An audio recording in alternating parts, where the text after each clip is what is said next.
Yung mga iba naman dyan, kung kailan nasa labas, tsaka kay ganda-ganda. Kung kailan kaharap ng asawa, nando lahat ng putik sa mukha, mga baterya sa ulo, lahat ng mga nakakabit sa katawan. Yung kasama yung asawa. Kanino ba kayo magpapaganda? Siyempre, sa asawa nyo, hindi dun sa mga tao sa labas. So yun ang number one audience nyo, yung partner nyo sa buhay. Hindi yung pagkakaharap nyo siya, wala kayo, nasa baso lahat ng ngipin nyo. Di ba? Tapos pagkakaharap ang iba, parang perlas yung mga ngipin ninyong ganyan. You choose your audience and you minister to those that love you the most.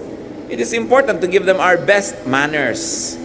Napakahalaga na, lalo yung mga mag-asawang matagal na, hindi na halos nagbibihis, hindi na nagpapaganda sa harap ng asawa. Maraming mga husbands, hindi na nagtututbrush bago matulog. Complaints yan ng maraming wives, husbands. No? Ang kuko, ang dumi-dumi, ang higa nila, grasa-grasa, lalo kung naglinis ng kotse. Dapat ibinabalik nyo yung lagi na para kayong binata't dalaga, para laging exciting ang samahan. Magising. Marami din akong problema, pero kinakaya ko lang. Sa kabila ng lahat ng pagsubok, natutunan kong tanggapin na hindi ko kontrolado ang lahat ng nangyayari, pero may kontrol ako sa kung paano ko ito haharapin.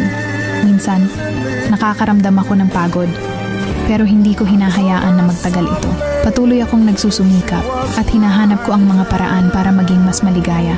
Sa bawat araw, unti-unti kong natutunan kung paano maging mas matibay at magpatuloy kahit na may mga hamon sa buhay.